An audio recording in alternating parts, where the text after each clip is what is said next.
Hello. Gosh, it's been a very busy morning. I've just been in and out, and I've been off to Oxford this morning. So now I'm just going out shopping again, because we need some supper for tonight.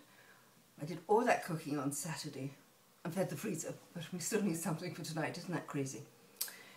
So that was fine. Yesterday we had this birthday party. Do you remember? I told you we were going out to lunch. Well, we had the most wonderful time. It was a little pub in, I think it was called, I've got this card here. It was the Horse and Groom, Milcombe, near to Banbury, Oxfordshire. And it was very nice indeed. I had beef, and it's a local butcher's prize beef that we had. It was absolutely gorgeous. I think it was Mr. Beadle's best beef. And I'll have to put in my blog where he hails from, because I can't remember. It's a local village. Which was absolutely wonderful, and lovely horseradish to go with it. And in fact, they gave us far too much. I simply couldn't eat it all. It was just absolutely a huge portion. And of course, one always has to have a pudding for these special birthday functions. And my pudding, I can tell you, it was the best pudding I've had. Even with all the lovely puddings I've had recently, it had to be the best pudding I've had for a very long time. And what it was a Belgian waffle with chocolate and ice cream, and then maraschino cherries.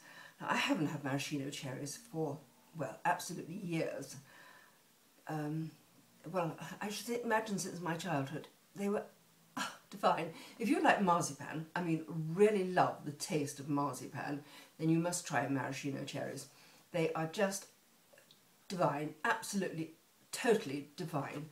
So I had this wonderful pudding, and I'll put a picture on my blog. It was gorgeous.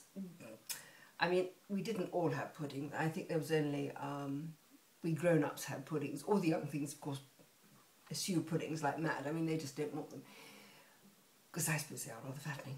But, you know, for a birthday, and it was a 70th birthday, it was a very special occasion. So, and we'd had wine, and we'd had starters. Not individual starters, we have group sort of starters. So we have platters of warm bread and bowls of dipping sauce, and then olives and butter, which was very nice. I generally don't have very much of that, perhaps a couple of olives, and I had the tiniest square of bread and dipped in balsamic vinegar, I think it was, an oil. That was very nice, but I don't, because I just wouldn't be able to eat anything. So I either have to have starters and mains, or mains and pudding or dessert, and today, well, just had to. Had no idea that it was going to be such a fabulous pudding. It really was.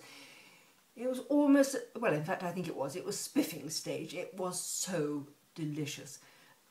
Basic, I mean, simple, very simple pudding, but it was just so marvellous because of these maraschino cherries.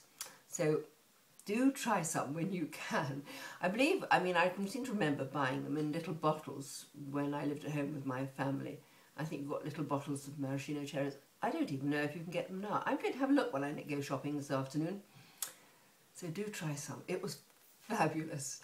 So I'm going to go shopping, and then I've got to cook supper tonight, and then it's my book club, and we're still talking D.H. Lawrence and Lady Chatterley's Lover, but we're also talking about his poetry and his travel writing. So I'm hoping that somewhere in the town, Waterstones or the Oxfam bookshop, I will be able to buy either a new book or a second-hand book on D.H. Lawrence, either poetry or travel writing. And in fact, actually, I prefer travel writing, so we'll have to see. So if it's not books, well, it's books about everything I love, but certainly books about people and travel, and books about food, of course. So I should be writing more about these maraschino cherries. I must find out more about them and tell you. Okay, I'm chatting far too much. I'll see you tomorrow. Bye-bye. Enjoy the rest of your day. Bye.